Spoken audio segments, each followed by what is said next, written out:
કાલીય નાગને માર્યો નથી, કાલીય નાગનું દમન કર્યું છે. કાલીય નાગને જો બધા દૈત્યોને મારે તો કાલીય નાગને પણ મારવો જોઈએ. કાલીય નાગ માં યમુનાજીના ધરામાં એટલું ઝેર ઓકે, એટલું ઝેર કે કાલીય નાગના ઝેરના પ્રભાવથી યમુનાજીનું જળ દૂષિત થયું છે અને માં યમુનાજીનું જળ પીવા કોઈ રાજી નથી.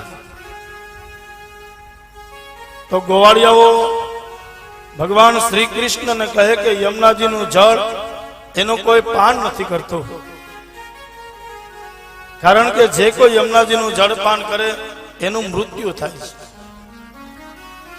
કાલીય નાગના ઝેરથી દૂષિત બન્યું છે તો ભગવાન કહે એને કાઢવો જોઈએ બહાર, એને મારી નાખવો જોઈએ. આવું અમૃત જેવા જળને દૂષિત કરતો હોય તો એને ધરામાંથી બહાર કાઢવો જોઈએ. તો પ્રભુ ગોવાળિયાઓની સાથે કેડી દળો ગણે છે અને જેના હાથથી આ દળો યમુનાજીના ધરામાં પડે એને કાઢવા જવો. ભગવાનને ખબર હતી કે આ દળો મારે જ નાખવાનો છે અને આ દડો કાઢવા મારે જ જવાનો છે. આમાં કોઈ ગોવાળિયાઓ હિંમત કરે એમ લાગે. એટલે પ્રભુએ યુક્તિ કરી, દડો ખુદ ભગવાને યમુનાજીના ધરામાં નાખ્યો અને પ્રભુ યમુનાજીના ધરામાં કૂદકો મારી અને જેવા એમ કહેવાય કે દડો લેવા જાય તા તો કાલીય નાગની પૂંછડી પકડી છે. અને જેવી કાલીય નાગની પૂંછડી પકડી તો કાલીય નાગની પત્નીઓ કહેવા લાગી કે હે બાળક, તું અહીંયાથી આ ધરો છોડીને વયો જા. હા, અમારો સ્વામી જાગશે તો તને ડંક મારશે, તારું મૃત્યુ થશે. તો શ્રી કૃષ્ણ પ્રભુ કહે કે જગાડો તમારા સ્વામીને, હું એની સાથે યુદ્ધ કરવા માટે આવ્યો છું અને યુદ્ધ કરીશ. તો નાગ પત્નીઓને એમ થયું કે બાળક નાનું છે, એને હું થોડીક લાલચ આપું કે આ વસ્તુ લઈ જા, આ લઈ જા.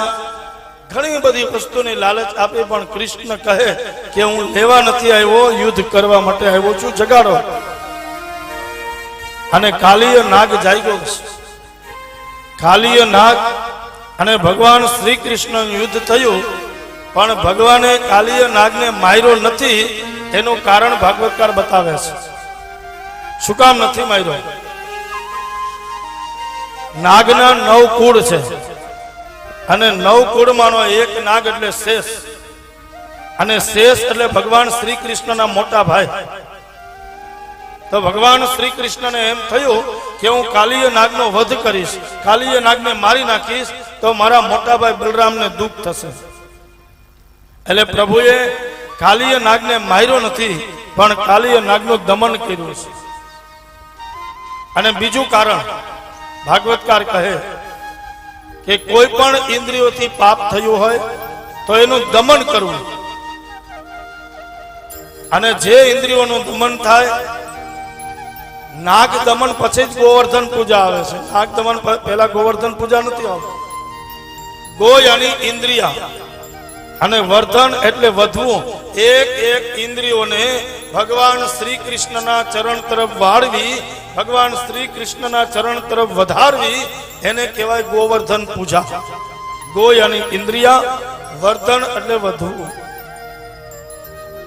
તો ભગવાન કહે કે ઇન્દ્રિયોનું દમન કરવું, ઇન્દ્રિયો ઉપર વિજય પ્રાપ્ત કરવો. ભગવાને કાલીય નાગને માર્યો નથી, પણ ઇન્દ્રિયો ઉપર વિજય પ્રાપ્ત કર્યો. ભગવાનના 1000 નામ છે, એમાં એક નામ છે જીતેન્દ્રિય, કે હરેક ઇન્દ્રિયો પર પરમાત્માએ વિજય મેળવ્યો એટલે જીતેન્દ્રિય થયા છે. કહેવાય છે ને કે ઇન્દ્રિયો કહે એ પ્રમાણે ચાલે એ જીવાત્મા, ઇન્દ્રિયો કહે એ પ્રમાણે ચાલે એ જીવાત્મા. અને ઇન્દ્રિયોને કહે અને એ પ્રમાણે ઇન્દ્રિયો ચાલે એ પરમાત્મા. ઇન્દ્રિયોનો દાસ બને એ જીવાત્મા અને ઇન્દ્રિયોનો માલિક બને એ પરમાત્મા. પરમાત્મા છે ઇન્દ્રિયોનો માલિક બને અને જીવાત્મા છે એ ઇન્દ્રિયોનો દાસ. ભાગવતની કથામાં જવું હોય, પગ હા પાડે, બુદ્ધિ હા પાડે, પણ મન ના પાડે તો, અને મન ના પાડે તો અહીંયા આવ્યા પછી પણ આપણે હકીકતથી બેસી શકીએ નહીં, કારણ કે મન બેસવા દે નહીં. એટલે અહીંયા બુદ્ધિબેન અને મનજીભાઈ, આ બે બેન ભાઈ એમાં આમાં રહે બંગલામાં. આ માથું છે ને એ બુદ્ધિબેન અને મનજીભાઈ નો બંગલો છે. મનજીભાઈ એટલે મન અને બેન એટલે બુદ્ધિ. હવે બુદ્ધિ કહે કે મારે કથામાં જવું, તો મન કહે હું કથામાં જવા દઉં નહીં. એટલે મન ઉપર જબરજસ્તી કરી, મન ઉપર બળાત્કાર કરી અને બુદ્ધિ કથાના માંડવામાં આવે પણ એને હકે બેહવા દે નહીં. બીજા દિવસે કે ત્રીજા દિવસે કીધું કે તનથી કથા સાંભળવી નહીં, કથા મનથી સાંભળવી. અને મનથી જે કથા સંભળાય એ જ હૃદયમાં ઉતરે. તનથી જે કથા સાંભળી એ અહીંયા સુધી જ સાંભળી, મંડપની બહાર નીકળ્યા પછી બધી કથા હતી ત્યાંની. અમને ઘણા એમ કહે કે શાસ્ત્રીજી આમ કથા પૂરી થાય એટલે સ્વાભાવિક છે કે બધા ખંખેડીને ઊભા થાય. એટલે અમને એમ કહે કે શાસ્ત્રીજી તમે 3 કલાક બધાને કથા સંભળાવો, પણ ઊભા થાય ત્યારે જોજો એ કથાના શબ્દો અહીંયાથી અહીંયા જ ખંખેરીને પછી મંડપની બહાર જાય, અહીંયાનું અહીંયા સમર્પિત બહાર લઈ ન જતા. અને આપણે સ્વાભાવિક છે કે ઊભા થાય એટલે આપણે આપણા કપડા બરોબર એ પ્રમાણે કરીને આપણે ઊભા થતા હોય. જે ભાઈ કહેતા મારી ભાઈ આવીને કે જોયું ને આ 3 કલાક તમે કથા સંભળાવી, બધું અહીંયા ખંખેરીને ગયા ને કોઈ બહાર લઈ ગયા, તમે મહેનત કરો છો. મેં એને કીધું 3 કલાક બેહીને માંડવામાં કથા સાંભળી અને કથા સાંભળ્યા પછી દુર્ગુણ અને દુર્વિચારોનો અહીંયા ઢગલો કરી અને સદગુણ અને સારી કથા લઈ અને બહાર નીકળે છે. બાપ, અમારામાં દુર્ગુણ હોય, દુર્વિચાર હોય, એનો અમે અહીંયા ઢગલો કરી દઈએ અને સદ વિચાર ને સારી કથાના શબ્દો અમે અમારા હૃદયમાં ઉતારીને અમે ઘરે જઈએ. આખા વખત કહે ને કે કથા સાંભળીને કાન ફૂટ્યા તો એ આવ્યું નહીં બ્રહ્મ જ્ઞાન. પણ કથા અહીંયાથી સાંભળી અહીંયાથી નીકળે તો બ્રહ્મ જ્ઞાન આવે. મેં પહેલે દિવસે કીધું કે જે કથા સાંભળો એને ઘરે જઈ અને આંખ બંધ કરી એનું મંથન કરવું, એને અંદરથી સાંભળવી. અને અંદરથી તમે સાંભળો તો જરૂર કથાનો આનંદ તમને જેવી રીતના મંડપમાં આવે છે એ જ રીતના તમે એકલા હશો તો એ તમને ઘરમાં એ જ આનંદ આવશે કે અમે ભરી સભામાં કથા શ્રવણ કરી રહ્યા છીએ. પહેલા દિવસે કે બીજા દિવસે કીધું, પાછું સ્મરણ કરાવીએ કે આ કથા પૂરી થાય પછી આ કથા પૂરી થાય એટલું જ નહીં, પણ જે કથા સાંભળી છે એનું પછી અંદરથી મનન કરવું, એનું મંથન કરવું, એનું વલોણું કરવું.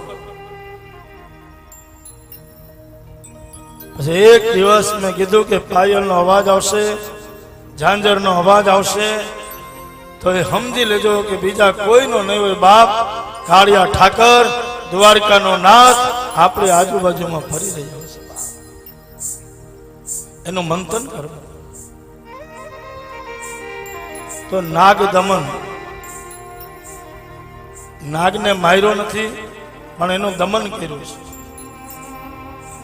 ઇન્દ્રિયોને મરાતી નથી પણ ઇન્દ્રિયોનું દમન જરૂર થાય. એટલે પ્રભુએ આ નાગ દમનની લીલા કરી અને કાલીએ નાગને કહે કે તું અહીંયાથી નીકળી જા, આ ધરામાં તારે રહેવું નહીં. તો કાલીએ નાગ કહે કે હું જ્યાં જાઉં ત્યાં મને ગરુડથી ડર લાગે. આમ નાગ અને ગરુડ સગા માસી ભાઈઓ, એટલે કહે કે મને ગરુડથી ડર લાગે. તો ભગવાન કહે કે તારા ચરણ ઉપર, તારા સહસ્ત્ર ફેણો ઉપર મારા ચરણને ચાંપી દઉં, તું જ્યાં જઈશ ત્યાં તને ક્યાંય પણ ભય રહેશે નહીં. આ મારું વચન. અને પછી યમુનાજીના ધરામાંથી એ કાલીય નાગ બહાર નીકળ્યો છે. ભગવાને એની સહસ્ત્ર ફેણો ઉપર એના ચરણ ચાંપ્યા છે. એમાં જગતમાં જે મહાપુરુષ હોય, ભગવાનની ભક્તિ કરતો હોય, ભગવાનના ભજનમાં પ્રબળ હોય, એના માથા ઉપર ભગવાન ચરણના ચિહ્નો મૂકે છે કે તમે જ્યાં જાઓ ત્યાં ભજન કરજો, ભક્તિ કરજો, અને તમારી ભક્તિ સિદ્ધ થાય એનો હું તમને સિક્કો મારું છું બાપ, એનો તમને મોહર મારું.